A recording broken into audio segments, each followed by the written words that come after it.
வணக்கம் அன்பான நேயர்களே, இது உங்கள் சக்தியின் குரலோசை. சிறுகதை. அந்த வேலையை செய்வோம். அந்த ஊர் பண்ணையார் வீட்டில் துணி துவைப்பதற்கு ஆள் தேவையாக இருந்தது. பரமாத்மா குருவின் சீடர்கள் அந்த வேலையை செய்தால் என்ன என்று அவரிடம் கேட்டனர். துணி துவைக்கிற தொழிலுக்கு பொதி சுமக்கும் கழுதை வைத்திருக்க வேண்டும். நம்மிடம் அது இல்லையே, என்ன செய்வது என்றார் பரமாத்மா.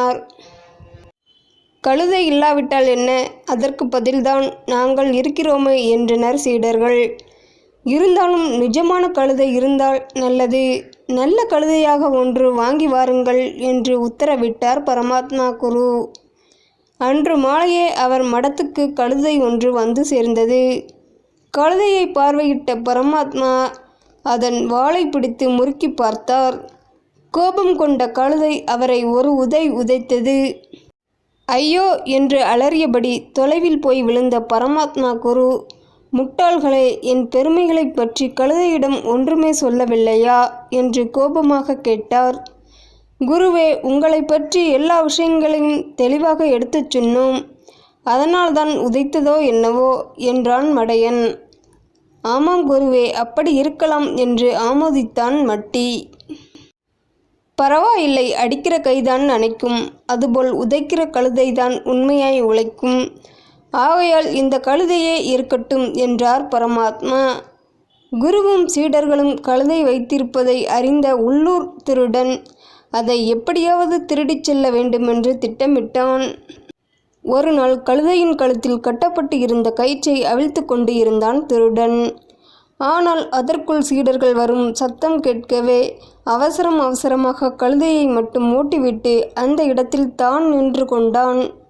அங்கு வந்து பார்த்த சீடர்களுக்கு வியப்பும் அதிர்ச்சியுமாக இருந்தது. இதென்ன, கழுதை இருந்த இடத்தில் மனிதன் இருக்கிறானே என்றான் மூடன்.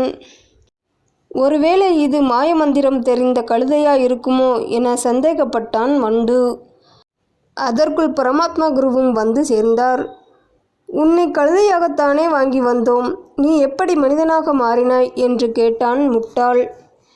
நான் முதலில் மனிதனாகத்தான் இருந்தேன். ஒரு முனிவரின் கோபத்துக்கு ஆளாகி விட்டேன்.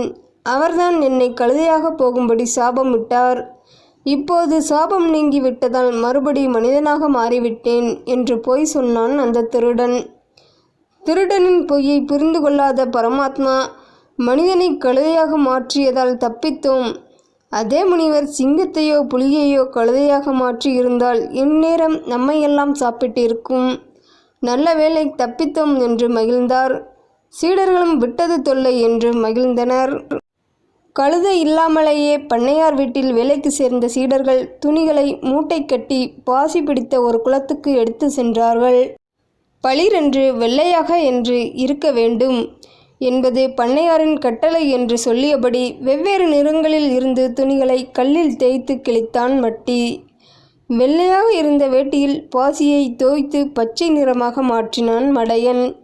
ஒரே துணியாக இருந்ததை கசக்கி பிழிந்து முறுக்கி பல துண்டுகளாக ஆக்கினார்கள் முட்டாளும் மூடனும்.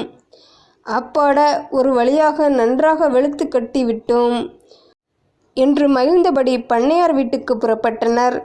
நீங்கள் ஒரு துணி போட்டீர்கள், நான் அதையே 10 கொண்டு வந்திருக்கிறேன் என்று பெருமை பேசினான் முட்டாள். வெள்ளையை பச்சையாக்கி விட்டேன் என்று குதித்தான் மடையன். பரமாத்மா குருவின் சீடர்கள் கொண்டு வந்த துணிகளை பிரித்து பார்த்த பண்ணையாருக்கு கோபம் வந்தது.